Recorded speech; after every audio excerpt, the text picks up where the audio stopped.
जय गुरुदेव। मुररिपु वराहस्य दंष्ट्रा। मुरारी विष्णु भगवान ने वराह अवतार धारण करके पाताल में धंसती हुई पृथ्वी को उबारा था। मूलाधार पृथ्वी तत्व का स्थान है और चरण पाताल के स्थान माने जाते हैं।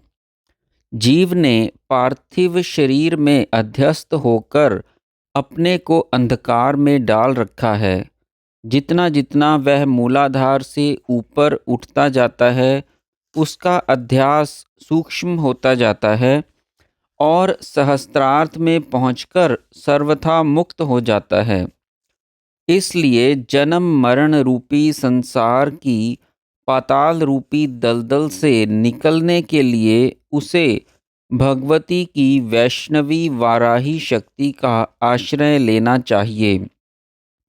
वाराही शक्ति अथवा वाराही विद्या का वर्णन वरोहोपनिषद में मिलता है।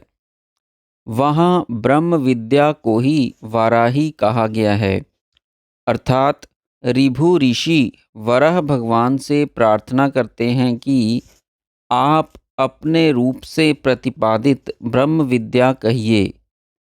भावनोपनिषद में वाराही शक्ति को पिता समान दिखाया गया है।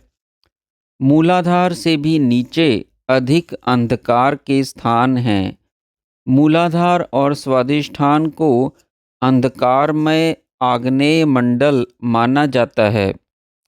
यदि शरीराध्यास की वृद्धि होती जाए तो जीव अधिकाधिक जड़ता में उतरता जाता है। पाताल आदि निम्न लोकों को घनांधकारमय माना जाता है। ईशावास्योपनिषद में यह बात यजुर्वेदीय शब्दों में कही गई है।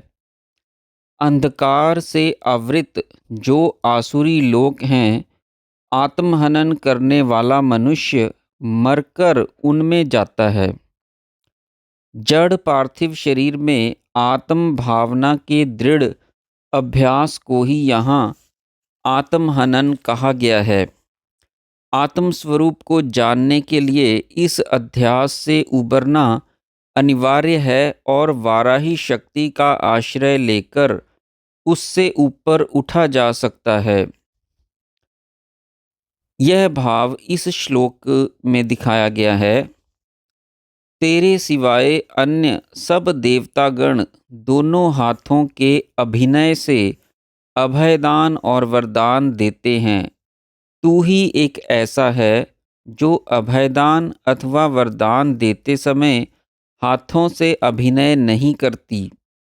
भय से त्राण करने में और वांछा के अनुकूल वर प्रदान करने में हे लोकों की शरण्ये, तेरे दोनों चरण ही निपुण हैं। इस श्लोक में भगवती की उपासना के लिए ऐं क्लीं सौः इस बाला मंत्र का संकेत है जो भुक्ति मुक्ति दोनों देता है। वर अभिनय। देवता दो प्रकार से अनुग्रह करते हैं, एक अभयदान देकर और दूसरे वर प्रदान करके।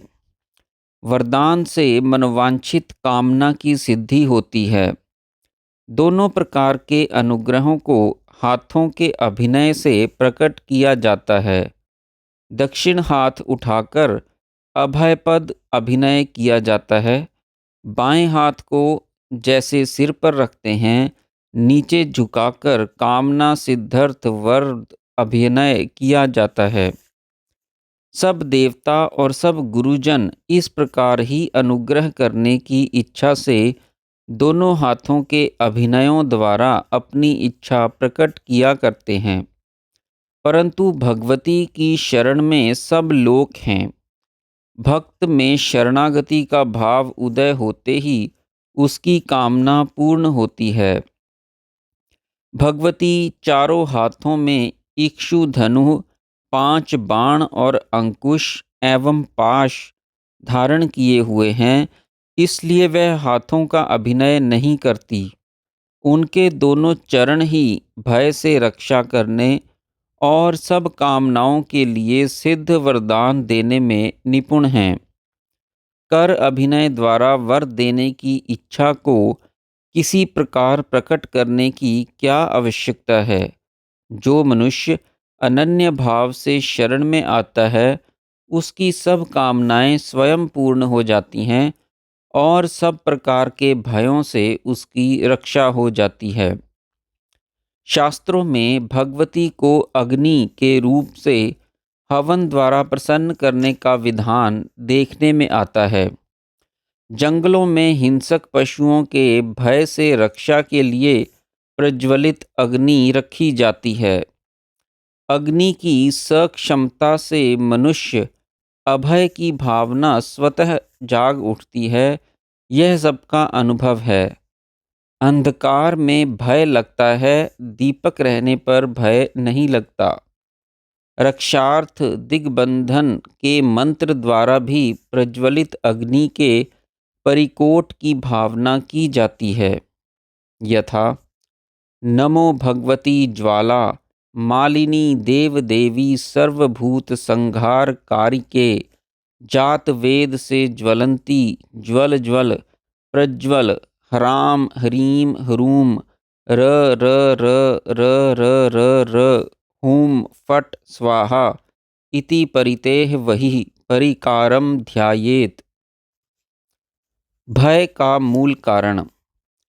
सब भयों का एकमात्र कारण यह दुखालय संसार ही है। यद्यपि विश्व में प्रकृति की रचना सौंदर्य का घर है, ऐसा प्रतीत होता है मानो प्रकृति देवी ने अपने स्वाभाविक सौंदर्य का प्रदर्शन करने के लिए ही इस विश्व की रचना की है। तारागण रूपी हीरे माणिक्यों से जटित आकाश जिसका मुकुट है, तेज पुंज सूर्य चंद्र और अग्नि जिसके 3 नेत्र हैं, अंतरिक्ष जिसका वक्षस्थल और विश्व की चित्र विचित्र रचनाएं जिसके श्रृंगार हैं और जिसके रूप लावण्य की छाया सर्वत्र बसी हुई है, जिसका अंग प्रभा सर्वत्र चमक रही है, ऐसा यह विश्व उस भगवती की समस्त सौंदर्य राशि का विकास ही तो है।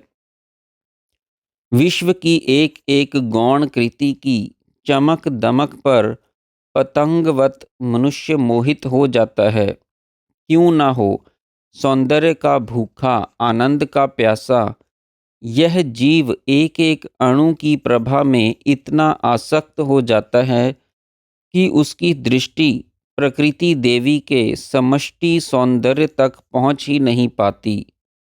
उसकी एक देश्य मोह आसक्ति ही उसके दुख का कारण बन जाती है। दीपक ही पतंग की मृत्यु का कारण बन जाता है। जय गुरुदेव।